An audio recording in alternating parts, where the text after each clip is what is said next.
Hello everyone. इस part के start में हमें दिखाते हैं कि जिन रुई अपनी मम्मी के साथ बैठी हुई थी और हमें पता चलता है कि उसकी मम्मी उनके पिता को बहुत याद करती हैं और आज तक उनकी निशानी हर रोज देखती हैं और उनके लिए प्रे भी करती हैं। और मम्मी यहाँ पर उसे कुछ मैनर्स सिखा रही थी, बताती हैं कि नोबल फैमिलीज की गर्ल्स को कैसे बोलना चाहिए, कैसे एटिकेट्स हैं जो लाजमी फॉलो करने होंगे। और यही बातें जब वो रूही को सिखा रही थी तो खुद सीखने की बजाय वो तुरंत ही अपने भाभी के बारे में बोलने लगती है। कहती है कि ये मुलान अभी तक क्यों नहीं पहुंची, क्या इसे पता नहीं है कि इसे पहुंचना है और यहाँ हर चीज़ का ख्याल रखना है। मुझे नहीं लगता कि जो एटिकेट्स आप मुझे सिखा रही हैं वो मुलान में होंगे। और बस वो सारे लोग अपनी भाभी जो कि अब इसी शहर में आ चुकी थी उसके घर में शिफ्ट होने का इंतजार कर रहे थे। इतने में भाभी तो पहुंचती नहीं है, उससे पहले ये एक और सुंदर सी लेडी वहां पहुंची हुई थी जो इंग्लिश बोल रही थी, लेकिन वो जर्मन थी और यहाँ पर वो सब कुछ चेक करने के लिए आई थी कि ये जगह मुलान के ठहरने के लिए ठीक है भी कि नहीं। और उसने साथ में बस 2-4 सूटकेस ही उठाए हुए थे। ये देखकर जिनरुई मजाक उड़ाने लगती है, कहती है कि नोबल फैमिली की लड़की है और बस उसे गुजारे के लिए इतना ही सामान चाहिए। और इस बात पर तो वो जर्मन लेडी भी हंस पड़ती है। और फिर जैसे ही जिनरुई उन्हें रास्ता देती है तो पता चलता है कि उसकी भाभी बहुत सारा सामान अपने साथ लेकर आई है, जिसमें बहुत ही प्रेशियस पीसेस और एंटीक्स भी शामिल थे। और कुछ पेंटिंग्स तो ऐसी थी जिनका वो मजाक उड़ाती है कि इनकम्प्लीट है, लेकिन फिर खुद ही सबके सामने डिग्रेड हो जाती है क्योंकि उसे पता ही नहीं था कि कितने प्रेशियस एंटीक पीसेस हैं। अब ये सारा तमाशा ऊपर से खड़ा होकर चिंगजी भी देख रहा था और सोचने लगता है कि सोजो हमारे घर में शिफ्ट हो रही है, और वो भी इतनी धूमधाम से आ रही थी कि उसे देखते ही चिंगी को लगता है कि अगली कोई साजिश करने आ रही है। दूसरी तरफ हमें उसके भाई चिंगयू को दिखाते हैं। वो अपने ऑफिस में था। एक्चुअली वो एक एविएशन स्कूल चलाता था और इस स्कूल को चलाने के लिए उसे बहुत फंड्स की और नोबल फैमिलीज की सपोर्ट की जरूरत थी। उसने अपनी ओपनिंग सेरेमनी में बहुत सारे नोबल गेस्ट्स को बुलाया था, लेकिन वहाँ की 2-3 बड़ी फैमिलीज आने से इनकार कर देती हैं कोई बहाना लगाकर, इसीलिए वो काफी परेशान हो जाता है। अब जब वो ये बातें डिस्कस कर रहा था तो उसे मिलने के लिए आई हुई बाहर सोजो सारा कुछ सुन लेती है। वैसे तो वो उसके लिए कुछ खाना लेकर आई थी और उससे कहती है कि तुम्हारे हालात तो काफी मुश्किल जा रहे हैं, पता नहीं तुम ये सारा कुछ कैसे मैनेज करते हो, लेकिन अपनी डाइट का जरूर ख्याल रखा करो। और बस इतने में ही चिंगजी भी वहां पहुंच जाता है और कहने लगता है कि मेरी भाभी तो बहुत अमीर हैं और उनकी इतनी ज्यादा दौलत देखकर मेरी दीदी को उसने हसद फील करा दिया है।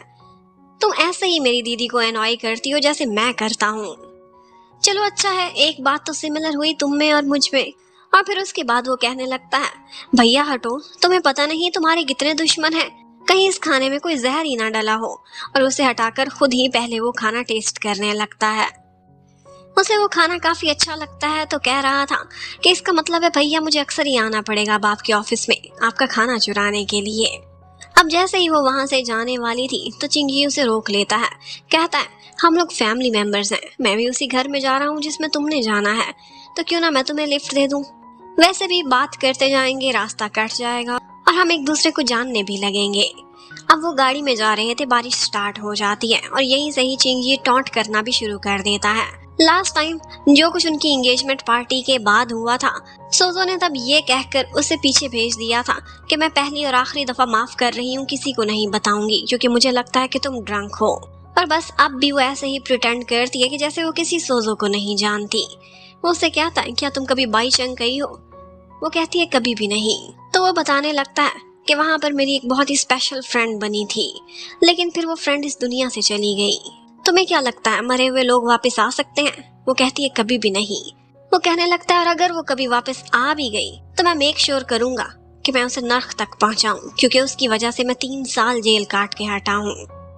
अपनी तरफ से तो वो सोजो को धमकी दे रहा था, लेकिन वो कहने लगती है तुम्हें लगता है कि जो मर के जिंदा हो सकते हैं उन्हें नर्क तक पहुंचाना इतना आसान होगा? अब उसके बाद वो घर पहुंचता है और शतरंज की गेम खेल रहा था, लेकिन इनफैक्ट ये सारी चालें वो सोजो पर ही आजमाने वाला था अपना बदला लेने के लिए। उसे पता चल जाता है कि सोजो ऐसे ही वापस नहीं आ गई, बल्कि उसने पूरी तैयारी की है उस वक्त बाईचंग में हो फैमिली में जो लोग भी काम करते थे, जिन्होंने भी उस पार्टी में रेन सोजो को देखा था, वो सारे लोग एक एक करके साइड पर हो चुके थे। उनमें से कोई भी अब बाकी नहीं था, ना वो नौकर ना ही वो रिश्तेदार। और वैसे भी पार्टी में वो सारा टाइम साइड पर ही रही थी, 2-4 लोगों के अलावा उसे किसी ने नहीं देखा था। लेकिन एक बटलर था जिसने सोजो को देखा था, और उस बटलर ने कोई गलती की थी जिसके बाद हो फैमिली ने उसे एग्जाइल कर दिया था कहीं बहुत दूर के एरिया में। चिंगी ऑर्डर करता है कि जाओ और उसी बटलर को पकड़ कर लाओ, मैं उसे पार्टी में लेकर जाऊंगा, वो पार्टी जो मेरा भाई थ्रो कर रहा है, और यही होगा मेरी भाभी के लिए सबसे पहला गिफ्ट। और बस इसी के साथ ही वो सोचने लगता है कि मेरा मकसद सिर्फ तुम्हें हराना नहीं है, बल्कि मैं तुम्हारे इर्द गिर्द रहने वाले सारे लोगों को तुम्हारा दुश्मन बना दूंगा और तुम बुरी तरह से चेकमेट हो जाओगी। अब हमें यहाँ पर एक और बात ये भी पता चलती है कि चिंगजी का एक बहुत बड़ा गम ये नहीं था कि उसे जेल जाना पड़ा, बल्कि इससे भी बड़ी बात हुई थी उसके साथ। हो फैमिली ने जो उस पर टॉर्चर किया था और बाद में जेल में भी उस पर जुल्म हुए थे, इस सब की वजह से उसका हाथ इंजर्ड हो गया था और अब वो सर्जरी करने के काबिल नहीं था। और फिर कुछ ही दिनों बाद असिस्टेंट उस बटलर को तलाश करके नानचंग सिटी में ले आता है। वो ट्रेन से आए थे और ट्रेन स्टेशन पर आज बहुत भीड़ लगी हुई थी, क्योंकि लोगों की फेवरेट ओपेरा स्टार जिसका नाम हाई टैंग था, वो भी आज इसी शहर में पहुंची थी। बहुत से लोग यहाँ पर खड़े हुए थे जो उसे ऑटोग्राफ ले रहे थे, और इसी भीड़ में वो बटलर भी फंस जाता है और वो भी जबरदस्ती उसे एक ऑटोग्राफ दे देती है। उसे लगता है कि ये भी मेरा एक फैन है, लेकिन असिस्टेंट किसी तरह से भीड़ से निकालकर उस बटलर को अपने साथ ले जाता है और उससे कहता है कि तुमने एक ऐसी पार्टी में जाना है जहाँ हो फैमिली ने भी आना है, और तुमने बस वहाँ पर एक लड़की को पहचानना है। इतने में पता चलता है उस बेचारे बटलर को कि मेरा वॉलेट तो भीड़ में कहीं खो गया है। उसे तो शक हो रहा था कि उसी ओपेरा सिंगर का काम है।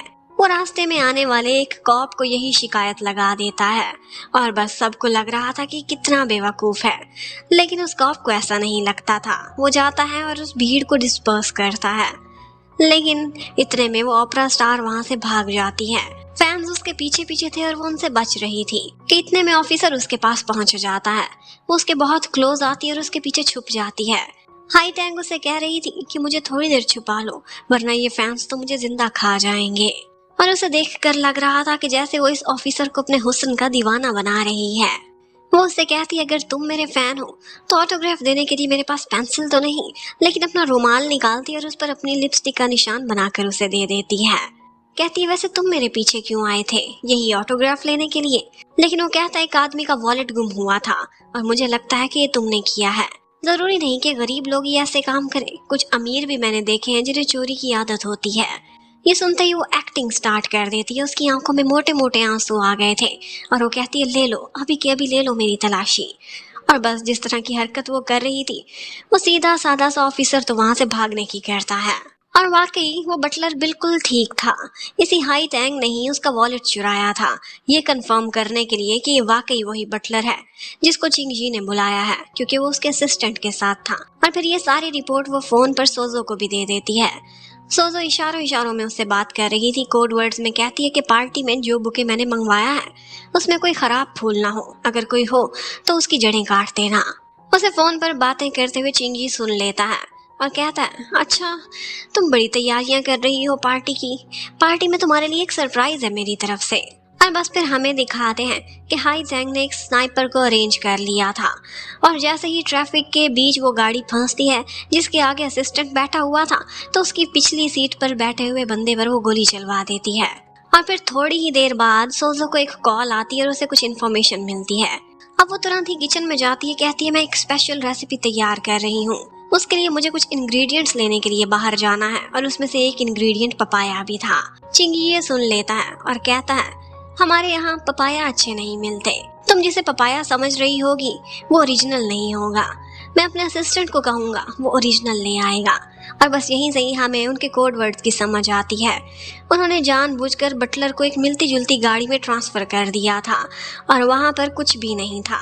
जिसको गोली लगी थी वो सिर्फ कुशन्स पड़े हुए थे। और सोजो को पहचानने वाला बटलर आज भी सेफ था, और वो एन पार्टी के टाइम पर ही एंट्री करेगा। वो किचन से सारे लोगों को भेज देता है और फिर उसके बाद उसे सोजो कहकर बुलाता है।